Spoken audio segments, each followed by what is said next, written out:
Bonjour, bonsoir, bienvenue sur le plateau de Femmes, le magazine qui donne la parole aux femmes sur tous les sujets qui nous intéressent, qu'on soit homme ou femme. Aujourd'hui, nous allons parler de films, de réalisation. On va parler du métier d'avocat, nous allons parler d'accès aux droits de victimes et de défense des victimes. Nous allons parler aussi de patrimoine et de culture. Vous êtes sur Zitata, restez là. Femme. Femme. Femme. Femme. Femme. Femme. Femme. Femme. Femme. Femme, femme, femme, femme, femme. Voilà, souvent on nous dit ça, mais ce n'est pas le même contexte. Ce sont des femmes de parole Oui. que je reçois aujourd'hui, même si ce n'est pas le même contexte, nous disent-elles.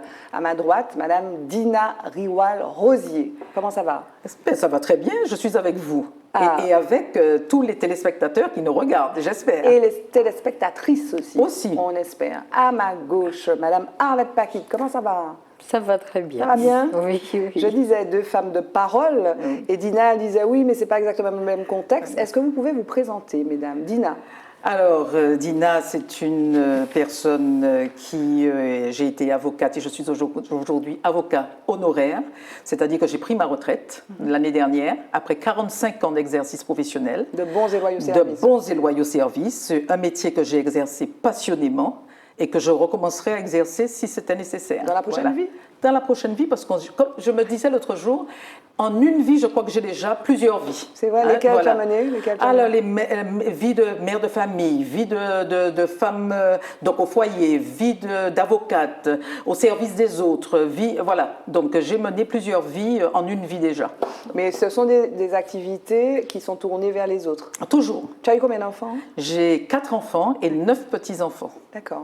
Et tu es née, donc tu es en tant que moi j'ai exercé à l'époque dans d'autres médias. J'étais toujours connue voix des partis civils, des enfants notamment, enfants et partage. Oui. Mais tu es en Martinique, mais Non, tu es pas de je Martinique. je ne suis pas de la Martinique. Je suis martiniquaise de cœur, mais je suis née à Saint-Martin. À Saint-Martin. Et donc, j'ai fait mes études de droit à Grenoble. Et quand j'ai fini mes études à Grenoble, je suis rentrée directement à la Martinique. J'ai prêté serment à la Martinique.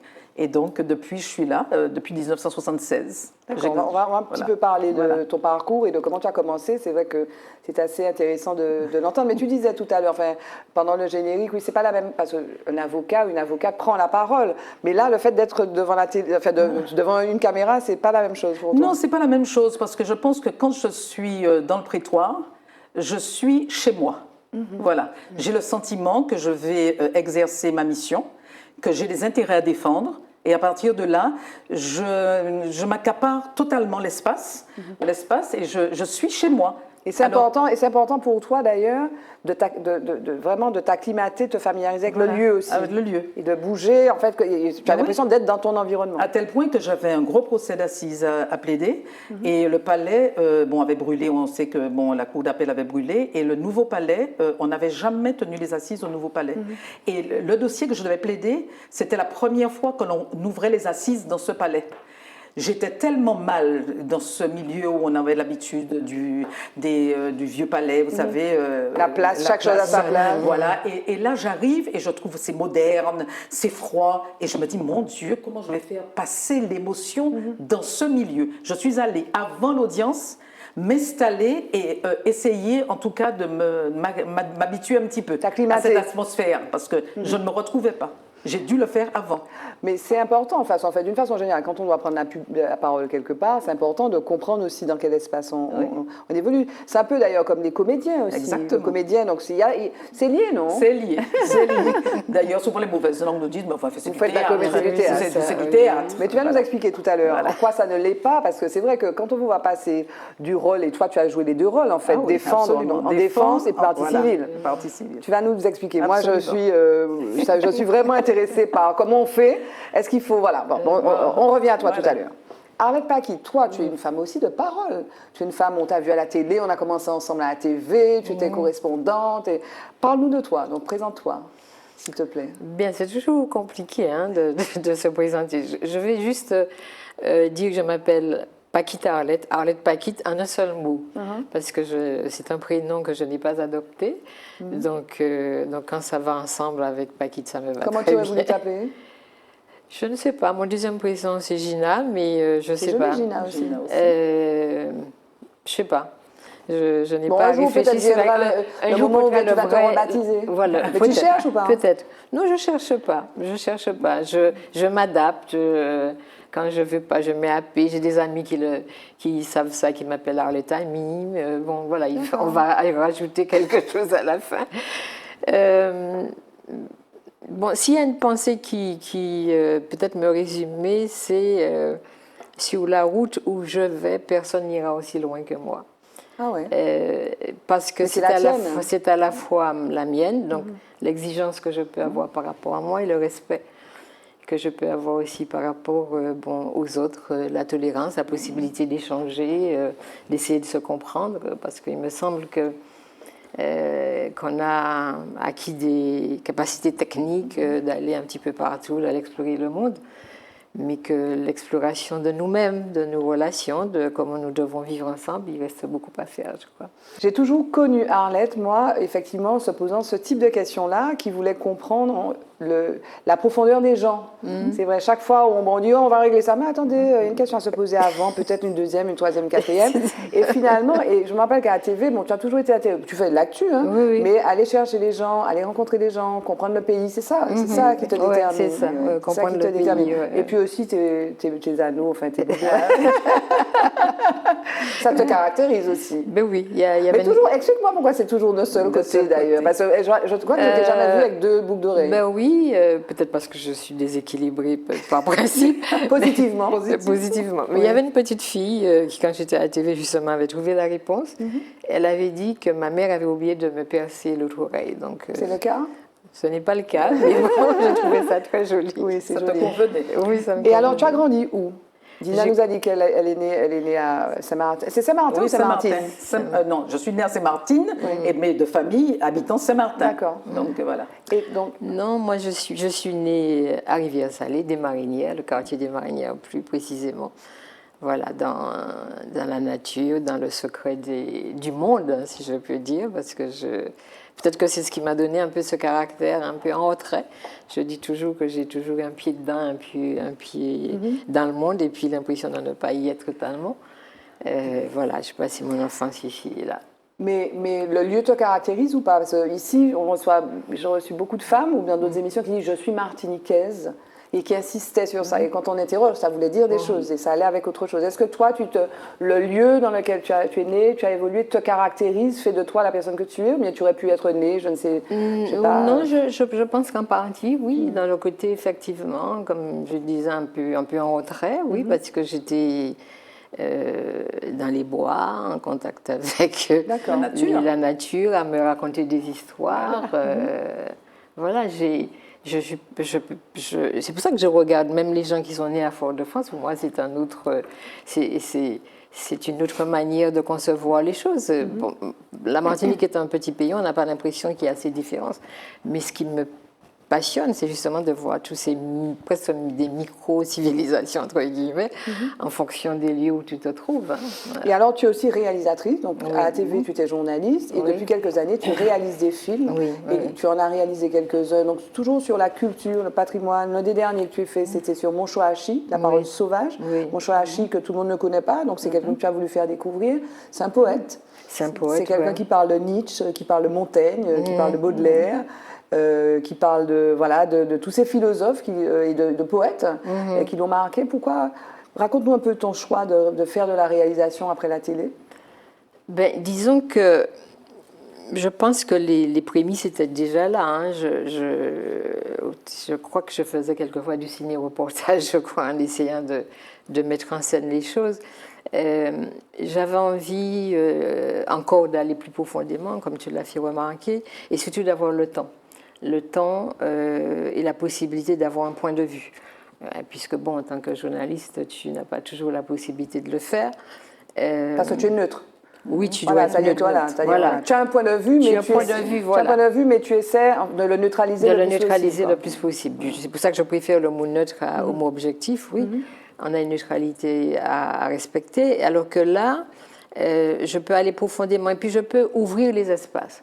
C'est-à-dire aller chercher des connexions avec des ailleurs. Je vais chercher là, je vais lire des romans des pays dont je vais parler. Quand j'ai fait le roman sur la réalisation sur le film sur Héritier du Vietnam, j'ai lu des romancières vietnamiennes, j'ai trouvé des correspondances avec la culture martiniquaise. Et c'est ça qui m'intéresse. C'est surtout aujourd'hui, maintenant où on est, il me semble, dans une époque de rétrécissement, d'avoir la possibilité justement de se situer, de trouver toutes les connexions possibles. C'est pour ça que j'ai aussi voulu faire mon Shoashi, parce qu'il me semblait que d'ici, même s'il est peu connu par rapport à Glissant, à Fanon, à Chamoiseau ou à Césaire, qu'aujourd'hui, sa pensée est très intéressante, à la fois pour la Martinique, pour le monde, mais tous les pays qui ont été colonisés, je pense, vont trouver de quoi avancer leur réflexion et probablement leurs actions en ayant écouté sa pensée. Oui. Tu voulais réagir peut-être à ce que dit Arlette? Non, je suis tout à fait, je suis sur la même longueur d'onde. Je pense effectivement qu'il faut sortir un petit peu parce qu'ailleurs, on trouve aussi, et avoir ces connexions, c'est important. Ça nous permet effectivement de revoir et de revisiter même les nôtres à partir de ces ailleurs. Absolument. Vous voyez, et c'est très important. Donc, je découvre Arlette Paquette et j'en suis fort heureuse. Mais alors, toi, ton écriture aussi est très poétique. Alors, mon Shoashi est poète, mais toi, tu as toujours eu cette approche, effectivement. Tu disais que tu es dedans, tu es ailleurs, tu es là, tu es de l'autre côté. Bon, c'est un regard de poète, en fait. Et mon Shoashi exprime vraiment ça. Cette faculté, finalement, à analyser le présent, le monde dans lequel il vit, avec une espèce d'ambition ou de vision qui est cosmique, enfin, qui est au-delà de l'environnement immédiat. Et les choix, effectivement, tes choix de sujets, parce que, bon, tu as travaillé sur de la Calenda au Zouk, sur les traces des Caraïbes, l'atelier 45, premier mouvement pictural en Martinique. Tu as travaillé sur Roussy, sur Suzanne Roussy, sur Césaire, discours sur le colonialisme. Et puis tes films, effectivement, Héritier du Vietnam, tu viens d'en parler, mais on va y revenir peut-être tout à l'heure. Et puis mon Shoashi, qu'est-ce qui te guide vers ces choix-là? Le fait que la Martinique c'est une Martinique monde pour moi, et j'ai l'impression qu'on passe à côté. Il suffit juste de tourner les pages, je ne sais pas, on va trouver la question de la judéité, on va trouver la colonisation. Évidemment, la colonisation a concerné 95-97% de la planète, donc ça veut dire qu'on a des connexions. C'est aller chercher derrière. De toute manière, c'est la base aussi du journalisme, c'est aller chercher derrière. Mais ça a un lien aussi avec le poétique. Est-ce que je vois ce qui m'est donné là, comme ça, mais qui ne m'aide pas à vivre? Parce que derrière ça aussi, il y a mon être au monde. C'est ce qui me permet de vivre. Puis sinon, je pense que je serais trop absorbée par ce que je ressens. Mais c'est, voilà, trouver des réponses à la Martinique. Pour l'héritier de Vietnam, moi, je trouvais que c'était des gens qui étaient restés dans un silence pendant longtemps. Alors l'histoire quand même, tu ne connais pas. Voilà, l'histoire en fait, tu vas me compléter. Elle a enquêté en fait pendant la guerre du Vietnam. C'est des Martiniquais qui sont allés là-bas et qui se sont mariés à des Vietnamiennes ou des Martiniquaises, plutôt des Martiniquais d'ailleurs, c'était les soldats français, et qui sont revenus et qui vivent quoi dans une espèce de quoi? Ils taisent ça? Oui, parce que il y a plusieurs raisons. Il y a le fait que quand ils sont partis, ce sont des jeunes en fait qui à ce moment-là, quand on imagine ce que c'était la Martinique entre les années 40 et 55, le dernier départ.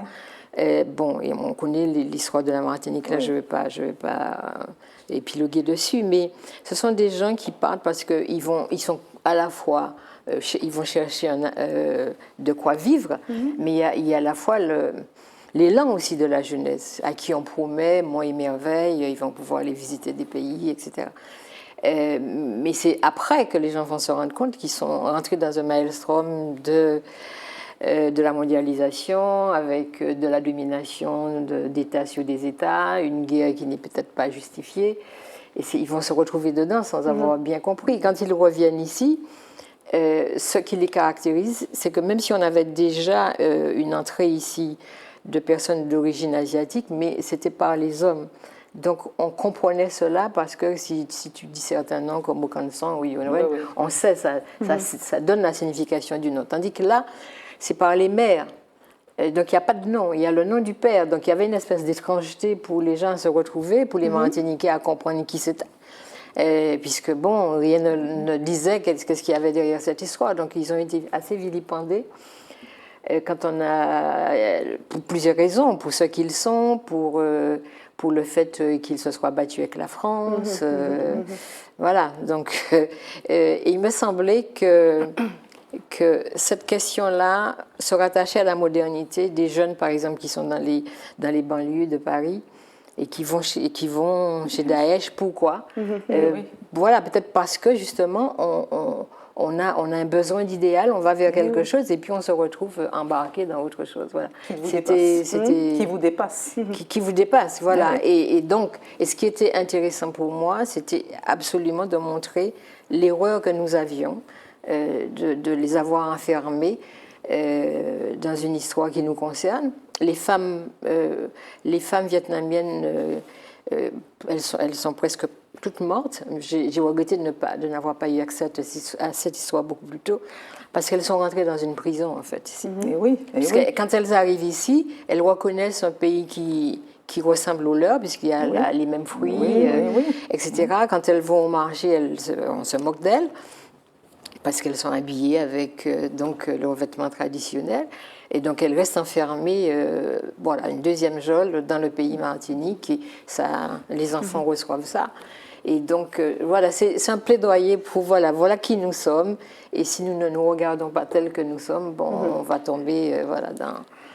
Alors, ton film a reçu 2 prix, meilleur documentaire de la Caraïbe aux rencontres Cinéma Martinique et meilleur film de la diaspora au festival Africlap de Toulouse. Et puis, il a été sélectionné dans beaucoup de festivals. Je vous propose qu'on fasse un petit stop jingle focus.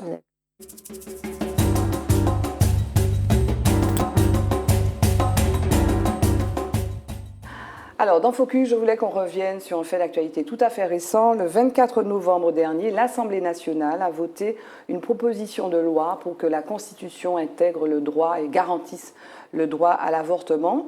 On écoute cet extrait-là d'intervention à l'Assemblée nationale. Résultat du scrutin, votant 387, exprimé 369, majorité 185, pour 337, contre 32. L'Assemblée nationale a adopté la proposition de loi constitutionnelle.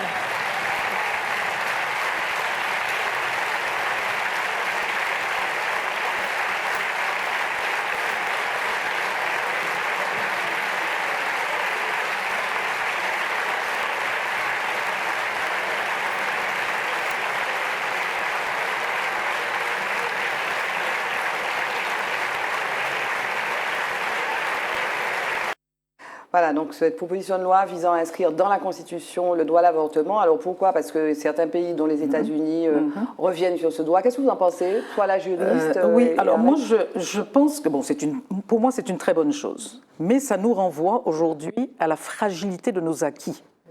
Rien n'est acquis aujourd'hui. On doit se battre constamment, et nous les femmes, constamment pour défendre nos droits. On me disait l'autre jour, tu es l'égal de l'homme. Non. Je veux les mêmes droits que lui, mais je ne suis pas son égal. Nous devons nous battre constamment.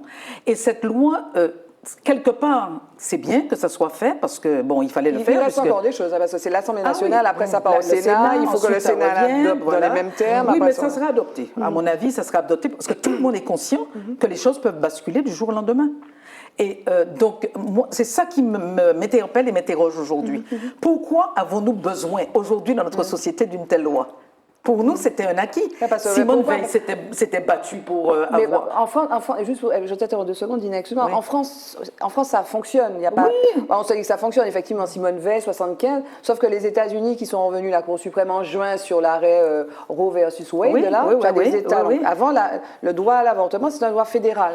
Maintenant, tu as plein d'États qui, depuis juin, sont revenus sur ça. Donc, c'est pour ça. Oui, mais est-ce que nous devons être frileux parce que dans nos pays, nous avons des acquis et que dans un autre pays, il y a la peine de mort aussi, dans certains pays, nous ne l'avons plus. Dieu merci. Donc, moi, je crois que c'est à l'image de notre société, de ce qui se passe maintenant. Tous les jours, on se bat pour ce qu'on a eu, pour que ce qu'on devra avoir, il faut se battre tous les jours. Mais c'est une très bonne chose qu'on ait mis ça dans la Constitution. Et vous aurez remarqué que quand même, il y a 32, je crois, 32 personnes qui ont voté ou se sont abstenues. Abstention. Il n'y a pas eu beaucoup. Il n'y a pas beaucoup. C'est une forte majorité. 337 mais quand même, hein, et ça ne fait pas l'unanimité en France. Ça ne fait pas l'unanimité. C'est comme la peine de mort. Aujourd'hui, tu ferais un référendum sur la peine de mort. Je ne suis pas sûre que les gens ne soient pas d'accord pour la remettre. Pour la remettre, mais j'entends autour de moi que dans tel cas, on devrait remettre de façon ponctuelle la peine de mort. Mais oui, voilà. Qu'est-ce que ça appelle comme observation de ta part? Je pense que toutes les lois qui ont été au-devant, en quelque sorte, de l'opinion publique. Les deux lois que tu as citées, bon, ce sont des gens qui se sont positionnés par... L'opinion était contre. Voilà, exactement. Ce sont toujours des lois qui sont un petit peu au-devant de l'ensemble de l'opinion. Donc forcément, pour moi, c'est ça leur fragilité. Et quel est le signe quand on est obligé justement de voter une loi? Quel est le signe que ça cache quoi? Ça cache quoi, moi, je pense que on a raison d'avoir peur parce que, bon, même si ça paraît lointain, mais quand on voit sur d'autres domaines qu'est-ce qui est en train de se passer en Europe aujourd'hui, par exemple, qu'est-ce qui se passe aussi dans le monde. Par exemple, quoi? Non, mais par exemple, les relations de liberté, toutes les questions de liberté sont un petit peu mises en cause. C'est-à-dire on a besoin de plus en plus d'être sécurisés. Donc si on a besoin d'être sécurisé, on va faire appel à des gens qui sont capables de nous cadrer, capables de nous tenir. Voilà, je pense. Ceci dit, juste pour ça, enfin, une observation, j'ai l'impression qu'on est parfois focalisé, si tu veux, sur les choses qui se disent, qui se voient. Et moins sur les choses qui ne se... Tu parles de liberté, par exemple. Aujourd'hui, le pouvoir qu'ont ces mastodontes que sont, par exemple, Twitter, monsieur Elon Musk, etc. Le truc se fait clac, Kodak, etc. Et je veux dire, bon, il y a heureusement que certaines institutions, comme les Européens, par exemple, essaient de contrer ce pouvoir-là. Mais ça, le grand public n'est pas averti de ça. Oui, mais c'est ça. Pas averti de ça. Et tout à l'heure, maître Dina, effectivement. Alors, Dina disait, bon, je ne suis pas l'égale de l'homme, je veux l'égalité, mais je ne suis pas l'égale. Voilà. Bon, ça, c'est des confusions aussi qui traversent aussi les sociétés. Oui. Il y a des gens qui revendiquent effectivement l'égalité comme telle. Et c'est des fois intéressant aussi de noter, et ça me fait penser à mon Chouachi qui dit que le mot le plus mortifère aujourd'hui, c'est être comme. C'est-à-dire de ne pas imposer sa différenciation, même si effectivement, ontologiquement, donc on revendique effectivement une égalité en tant qu'être humain, mais justement d'être comme. Donc forcément, à des moments, on va arriver soit par des frustrations, soit par des revendications, mais cette question justement de liberté, regardez ce qui s'est passé avec Twitter, c'est sous l'apanage du mot liberté que c'est l'enjeu. Voilà, donc c'est ça. Et libre, est-ce que c'est libre à tout prix? À tout prix. Est-ce que c'est... Quel est le sens de ce mot? À mon avis, je donne mon avis. À mon avis, l'un des enjeux, l'enjeu fondamental aujourd'hui posé à nos sociétés, c'est ça. La liberté. Jingle, mot de femme.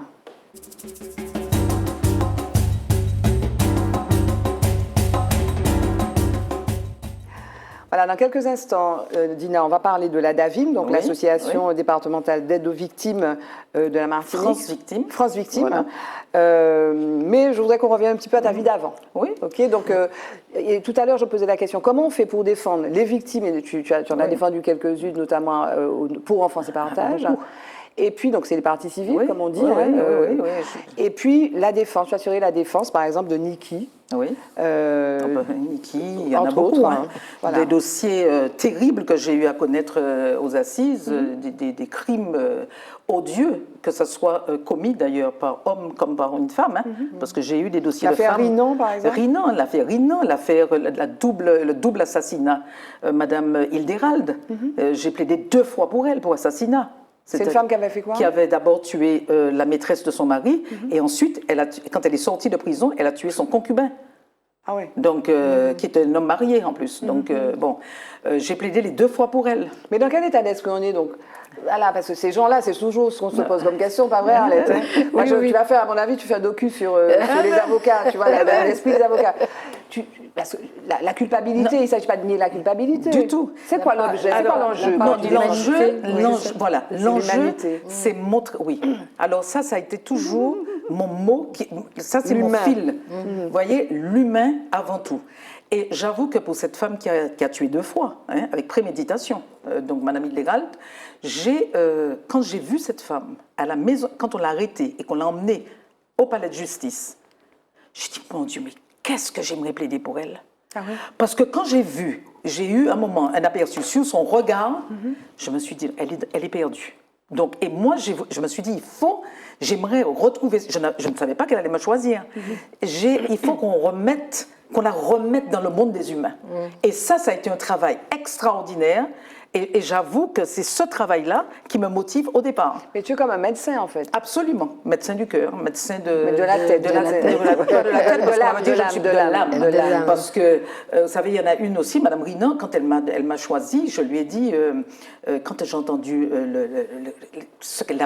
l'abomination de ce qu'elle avait pu faire, je suis sortie de la première audience qu'on a eue avec elle chez le juge d'instruction, et je lui dis, vous savez, je suis très croyante et pratiquante, j'ai toujours un chapelet sur moi. Et j'ai pris mon chapelet, je lui ai dit, madame, est-ce que vous croyez? Elle m'a dit, oui, maître. Je lui ai donné mon chapelet, j'ai dit, je pense que vous aurez besoin de ça. Et elle m'a avoué, elle m'a dit, votre chapelet est resté sous mon oreiller pendant tout le temps de ma détention. Je le faisais et je pensais à vous. Mais ces gens-là, parce que ce sont... Oui, pardon. Oui, parce que ce sont des gens qui, à un moment donné, basculent dans le monde du crime. Mais ils ne basculent pas. Là, c'est les clients, les personnes dont tu parles, n'ont pas basculé à cause de la folie, sinon ils n'auraient pas été jugés. C'est un cheminement. C'est un cheminement qui a de désespérance, vous savez, il y a beaucoup de choses, de misère de l'âme, de misère tout court, matérielle, de tout ce qu'on veut, et c'est ce cheminement-là qui conduit souvent au crime. Et c'est sur ce chemin-là que lorsqu'on défend, lorsqu'on est aux assises notamment, il faut amener la cour à vous suivre sur ce chemin-là pour arriver et comprendre. Ne pas excuser. Il y a la loi, ils vont appliquer la loi, on aura la peine qu'il faudra, mais il faut présenter l'homme dans ce qu'il a d'humain. Et même d'ailleurs, ce travail-là fait aussi que parfois les accusés avouent le crime. Parfois, ils ne l'ont pas fait. Et l'avocat, parfois, est responsable de ça, du fait qu'ils disent oui, je l'ai fait. Et c'est une façon... Non, ça, c'est pas mon travail. Ça, c'est pas toi. Non. Mais ça s'est déjà produit. Certainement. Vous savez, il y a une éthique que j'ai essayé de respecter autant que j'ai pu pendant tout l'exercice de ma profession, et ce sont mes règles de vie. Par contre, je suis arrivée à faire avouer à la barre. Il y avait 2 jeunes qui étaient sur un scooter, qui avaient commis un crime, et ils passaient tous les 2 aux assises, tous les 2 jeunes. Les 2 portaient un casque, ils étaient habillés de la même manière. Ils se renvoyaient la balle, et à un moment donné, pendant l'audience, je me rends compte que mon client, il dit des choses et il est mal à l'aise à un moment donné. J'ai demandé une suspension. Et j'ai discuté avec lui et il m'a avoué, je lui ai dit, dis-moi, si c'est toi, dis-moi, je vais te défendre, j'aurai les éléments. Et il m'a avoué, et je suis remontée à la barre et j'ai dit au président, mon client a une déclaration à faire. Et après, le président m'a dit, vous savez, maître, heureusement que vous avez joué ainsi, parce qu'ils auraient eu forcément la même peine tous les 2, alors qu'il y en a un qui... voilà. Donc, vous voyez. Et alors, tes débuts, c'est pas été facile, parce que tu as prêté serment en 75. En 76. 76, et personne ne voulait te prendre. Ah non, personne. Personne. Pour stage. Non, personne. Mais messieurs, parce que tu étais enceinte. Oui, j'étais enceinte. J'ai prêté serment enceinte de mon 2e enfant. Et j'arrivais là, et d'ailleurs, je n'oublierai jamais Daniel Marceline venant vers moi au moment que j'ai fini de prêter serment, parce que je ne suis pas de la Martinique. Donc, je n'avais personne autour de moi. Ma famille n'avait pas fait le déplacement parce qu'ils ne pouvaient pas. Et j'arrive, et Daniel, quand j'ai prêté serment, Daniel a été la première à me prendre dans ses bras, à m'embrasser et à me souhaiter la bienvenue. Et j'ai commencé donc au parquet. À la place d'un substitut du parquet. Parce que les avocats ne voulaient pas me prendre en stage. Et c'est quand il y a eu des difficultés avec le parquet que le barreau m'a dit, ah non, toi tu descends du parquet, tu rejoins le barreau. Et là, j'ai commencé avec Maître Jacoulet. J'ai passé 3 mois chez elle. Et ensuite, je suis allée directement, parce que c'est ce que je voulais faire, le pénal. Je suis allée avec Georges Gracian, qui a été mon mentor. Voilà. Et donc, pénal, c'est pour que les gens comprennent, c'est les, comment dire, mon Dieu, c'est la correctionnelle. La correctionnelle, et puis les assises, oui, voilà. Et les assises. Et alors, Niki, là, quand même, parlons de Niki. Tu te rappelles Niki, toi? C'est quelle année, Niki? Alors, c'est autour de 80, parce que quand l'instruction était en cours, quand la peine de mort a été abolie. Ah oui. Donc, voilà. Parce que l'intérêt, en fait, c'est que les gens ne comprennent pas. Parce que Niki, c'est un personnage qui faisait peur. Il a tué, c'est quoi? C'était une jeune fille? Non, il a tué le compagnon d'une jeune fille. Le compagnon d'une jeune femme. Donc, c'était l'ennemi public numéro 1. Ah oui, recherché vraiment par toute la Martinique. Tout le monde en avait peur, hein, on parlait. C'était un petit peu la reproduction de l'affaire Marny. Vous voyez? Donc, on avait Niki à ce moment-là. Et alors, c'est pas évident de faire les gens comprendre que, effectivement, tout le monde, y compris les assassins, enfin, tout le monde a besoin d'un avocat. Oui, il faut. Et alors, donc, tu étais vilipendé, les gens. On nous a insultés, on nous a injuriés, on nous a dit comment on pouvait faire, etc. Mais moi, je savais qu'il fallait défendre cet homme parce qu'on avait des choses à dire sur lui. Il n'était pas. Si c'était un monstre, on l'aurait pas renvoyé. Si il était fou, on l'aurait pas renvoyé devant la cour d'assises. Donc, il y avait des choses à dire. Est-ce que toi, donc même si tu n'es plus en activité après 45 ans, tu vois une évolution, parce que tu es aux avant-postes finalement pour considérer la violence qu'il y a dans ce pays-là, la misère, tu en as parlé. Est-ce que tu penses qu'il y a une évolution en 46 ans par exemple, ces jours-ci on parle beaucoup de violence, on parle de la violence des types qui débarquent, cagoulés dans un zouk, Enfin, à l'époque, on n'a jamais connu ça. Il peut y avoir des crimes crapuleux, mais cette espèce de... Voilà. Non, il y a une recrudescence. Là, c'est manifeste. Il y a une recrudescence de la violence. La violence gratuite. La violence est devenue maintenant un mode d'expression. Voilà. C'est-à-dire qu'on a... Tu es d'accord avec ça? Oui, absolument. Dès qu'on est devant quelqu'un, dès qu'on n'est pas d'accord, il faut que le ton monte et on passe à un autre niveau. La violence devient un mode d'expression. Et ça doit nous interpeller sur la santé même de notre société. Et moi je dis, et j'en profite de cette émission, pour alerter les familles, parce que je dis, tout se passe dans le noyau familial, tout commence là. Il faut que les parents soient effectivement veillatifs, qu'ils se rendent compte que les règles, l'enfant n'aura pas de règles. Il ne faut pas attendre après l'instituteur. Ça, c'est autre chose. C'est un plus. Mais les règles doivent être données au sein du milieu familial. Oui, à condition que les parents eux-mêmes mais non, mais quand je soient dis ça, respectueux des règles. Mais c'est ce que je dis. Mais oui, quand mais je bon, vois comment ça se passe maintenant, et puis comment je passe maintenant. Vous savez, on parlait de liberté. Je suis une femme, mais la liberté de la femme. Mais la liberté de la femme n'excuse pas tout. Quand je vois que la femme maintenant, non, c'est tellement plus simple. On passe à McDo, on passe au Sac Élysée le soir, on se prend un plateau. Il n'y a pas de réunion familiale. On n'échange pas avec les enfants. Moi, je veux bien. Il y a le portable maintenant en plus. Oui, en plus, il y a le portable. Donc, moi, je crois qu'il faut que ça nous interpelle sur la situation de notre société martiniquaise. Il y a beaucoup à faire, mais nous pouvons y arriver. Moi, je ne désespère pas. Arlette, qu'est-ce que tu penses, toi, en tant que cinéaste, réalisatrice? C'est un thème, quand tu donnes la parole à Moncho Hachi, qui porte une parole aussi, on est un peu dans finalement, prendre du recul. On est aussi ça. Oui, comment on fait pour investir ce champ qui est le champ de, non pas de la contemplation, mais du sens. Du sens. Et quels sont les mécanismes qui font aussi qu'on arrive au non-sens. Et par exemple, effectivement, on va peut-être s'en prendre un petit peu aux parents, après ça va être aux politiques. Mais quelle est la fonction de l'exemple dans cette société-là? Quelle est la fonction de l'adulte dans cette société?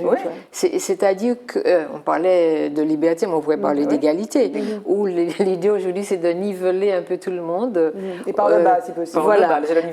Voilà, donc les enfants sont grands en même temps que les parents sont jeunes. On est quand même dans une société où on est jeune, je veux bien, théoriquement, mais dans ce que ça représente. Oui.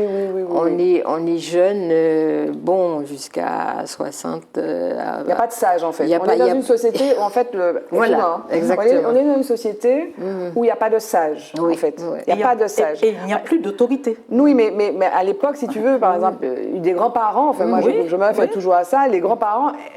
comment dire, incarner un peu l'autorité. L'autorité. Et, entre guillemets, la salle. Ils peuvent faire des bêtises, hein, parce que dans les Oui, familles, tout à fait. les vieux faisaient aussi des Mais bêtises. bien Hein, toi sûr, qui t'occupes d'inceste, il y a... Ok, forcément. d'accord. Donc on ne va pas les absoudre de tout. Mais si tu veux, la notion de sagesse.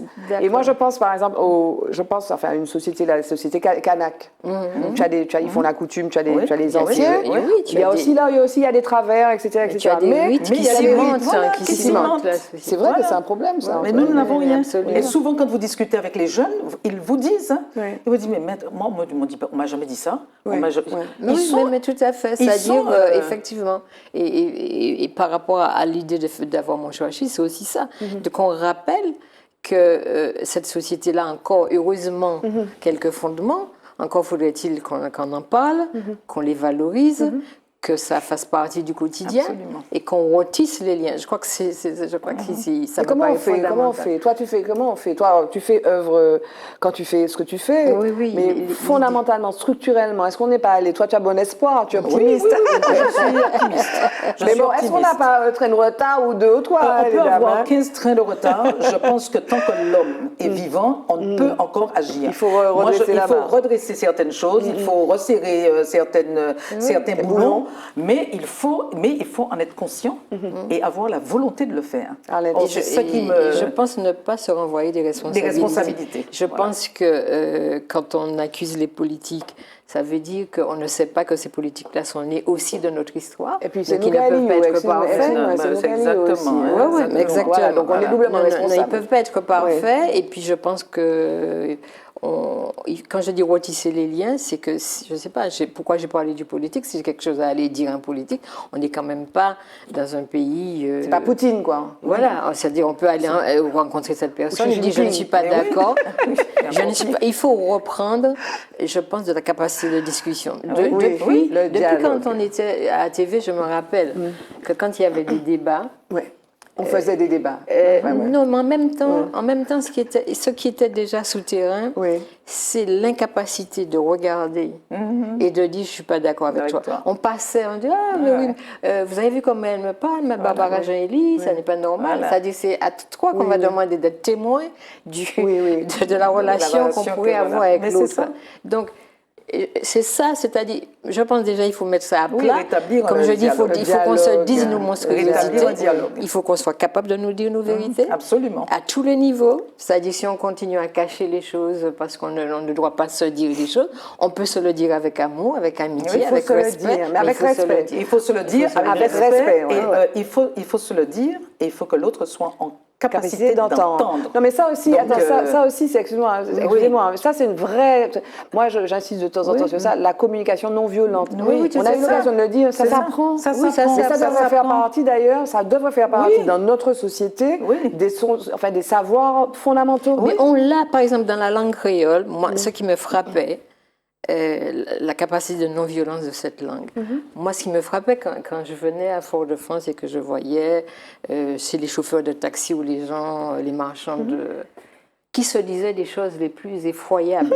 Avec les manières. Sous les mamans, on pouvait tirer un coup de là à ce moment-là, mais il y avait la main autour du cou, il y avait le contact. Et je crois que si on retrouve ça, on peut se dire les choses, mais justement, je te dis ça, mais ça ne veut pas dire que je t'aime pas. Et il y avait déjà ce rapport-là. Donc, on n'a même pas besoin d'aller chercher loin. Voilà. Il y a Ce qui est cette intéressant, possibilité. moi, ce que j'entends dans ce que Arlette dit, je trouve ça passionnant. C'est qu'on a en nous, On a besoin. Et absolument. en réalité, tout ce qui est en train de nous arriver, On ce sont des l'avait choses- déjà. Non, mais des Oui, choses qui mais- sont négatives, c'est pas Mais forcément tout- des ah choses, oui, tout à c'est des fait. choses qui ne sont pas des nôtres. Tout à fait. Mais oui, tu vois, exactement. Moi, je tout à prends fait. l'exemple. Moi, je prends juste un exemple pour vite fait. Tu vois, le pantalon que les garçons mettent sous les fesses, Ouais. c'est pas martiniquais. Non, c'est pas martiniquais. tout à fait. Surtout tout à fait. qu'importés, ils savent même pas pourquoi Mais ils font tout ça. à Ils fait, le tout font, à mais fait, là, tout comme à ça, fait, il y a tout à dans fait. là, donc Ouais, c'est ouais. comme toutes les modes. Voilà. Tout à fait. Mais c'est vrai que ce qui est important, je trouve, c'est, tu dis, on parle de non-violence, on a ça chez Oui, nous. on a ça. Il faut chez trouver nous. le moyen on a ça de chez nous. faire oui, mais il faut effectivement. retrouver les Et espaces. Voilà. Arlette. Oui. Non, mais c'est Il faut trouver les espaces de. Mais comme ici, voilà. Oui, mais tout à fait. Pour tout à établir fait. ce lien, Oui, et je absolument. persiste à dire que l'espace premier, c'est chez, dans la famille. Oui, Il mais faut que elle les est parents- dans la famille, elle est dans notre regard sur notre société. Mais bien sûr, Elle mais est- ça s'apprend dans la famille aussi. Il faut que la famille, qu'on ait cette possibilité de parler, justement, un enfant n'est pas d'accord avec ce qu'un parent peut lui dire, surtout quand on a des adolescents. il faut que le parent soit en mesure, mais ça aussi c'est une éducation, le parent ne transmet que ce qu'il a reçu, Oui. hélas. Donc, mais petit à petit, Oui. je pense que ça va se faire. Mais Ça va se faire. le danger, c'est qu'on a aujourd'hui des éléments dits de modernité qui Oui, séparent qui les sé- gens. oui, oui, oui, Qui séparent les absolument. gens. Je parle du Du toucher, numérique, je le parle du numérique et toucher, tout. je parle attendez, on va payer de l'argent pour aller embrasser un arbre. Attendez, vous avez les gens avec contact avec leur arbre sans avoir Oui, besoin bien sûr. d'intermédiaire. Vous avez tout ce qui était savoir. On parlait justement de personnes âgées. Bon, tout le monde pose ça comme une question négative. Alors on entend que ça, dans quelques années, on va devenir le pire pays du Oui, monde. du monde. Mais en attendant, qu'est-ce qu'on fait de ces savoirs? Mais en attendant, personnes âgées. qu'est-ce qu'on personne fait ne va recueillir le. Ou très Mais peu. c'est ça, c'est c'est ça. On ne recueille pas Alors, leurs au lieu de se parents. plaindre, Ils sont voilà. invisibilisés. Exactement. Enfin, moi personnellement, hein, là encore, je mets Exactement. mon grain de sel. Moi, j'ai l'impression. Alors, quand je suis revenue ici, moi, je disais, quand j'étais enfant, je disais, ah, mais non, la Martinique, on respecte nos personnes âgées, oui. etc. En fait, on a l'impression aujourd'hui qu'à 50 ans, tu es vieux et oui. qu'il n'y en a que pour les jeunes, les jeunes, Oui, les oui, jeunes, oui. les jeunes, les jeunes. Et on n'entend pas les personnes âgées, par exemple, oui. dans la question de la violence, ce qu'elles Oui, auraient à dire. Elles auraient à dire, Elles auraient à dire. elles auraient à Elles auraient à dire, dire. elles Tout à auraient à fait. dire, elles auraient à tous les niveaux. Moi, bien sûr, j'ai oui. vu par exemple qu'on est en train par exemple, de vouloir refaire une filière de la vanille. On va chercher Oui, oui. des formateurs.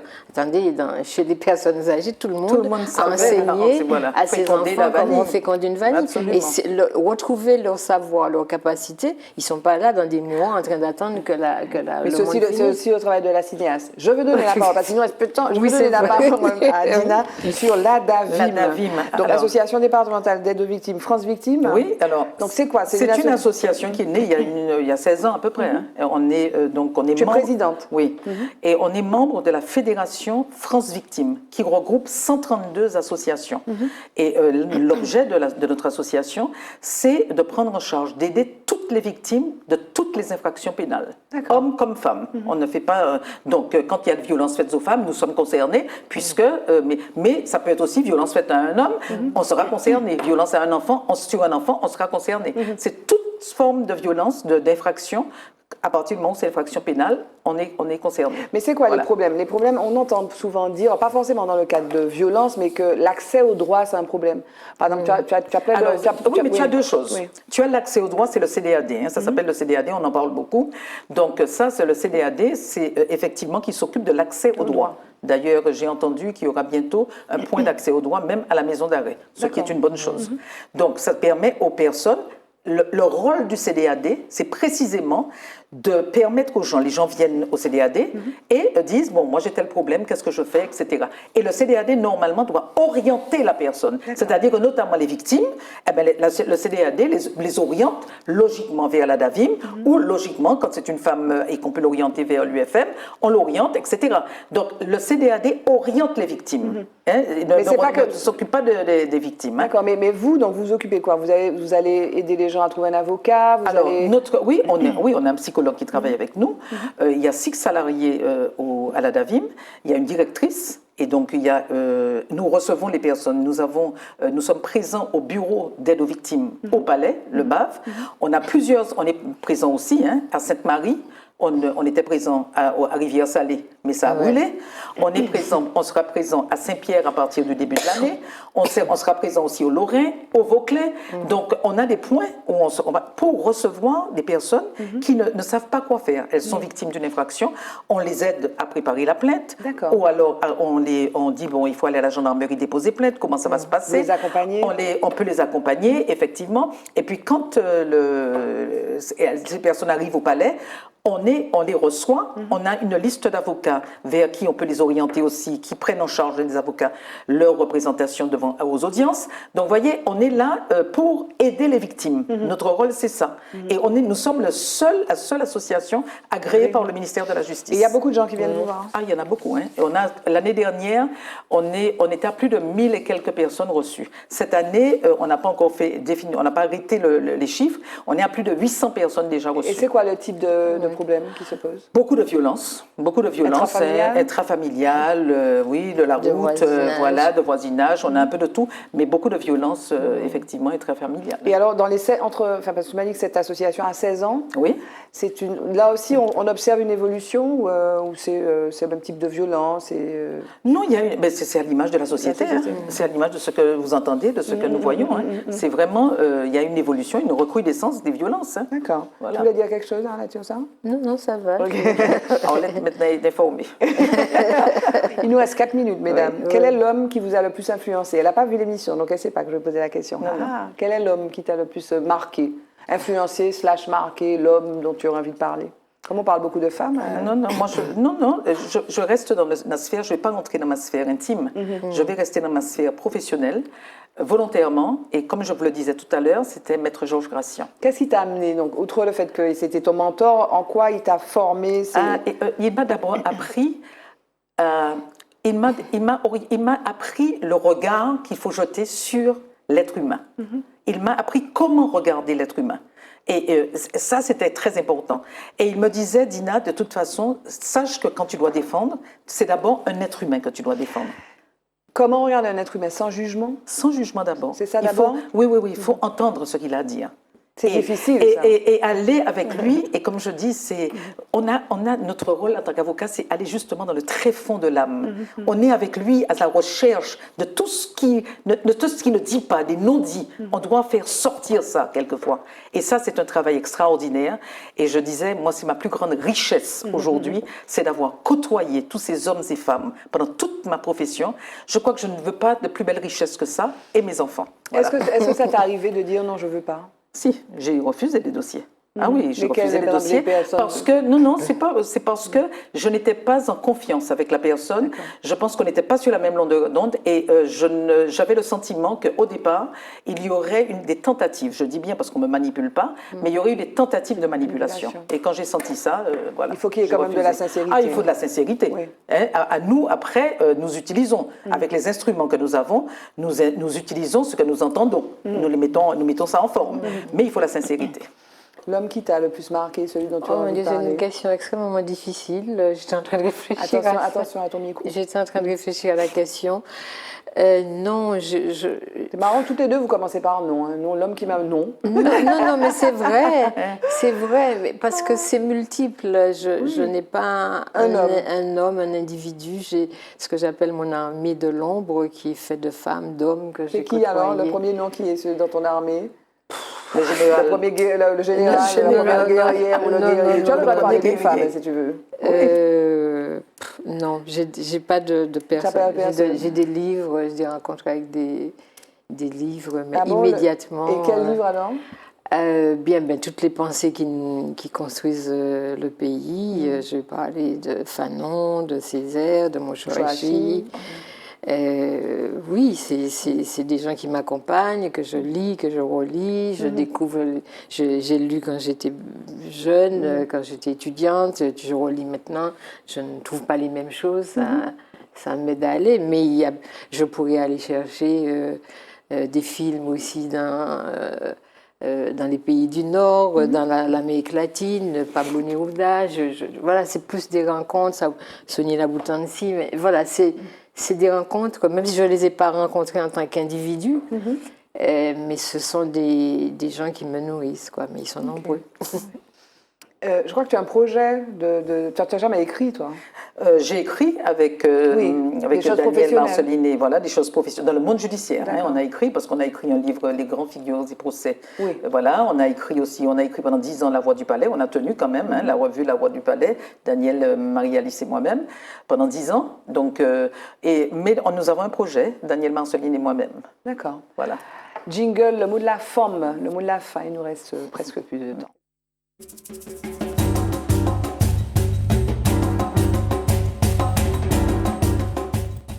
Trois bavardes sur le plateau, mais le temps passe beaucoup plus vite que dans notre émission.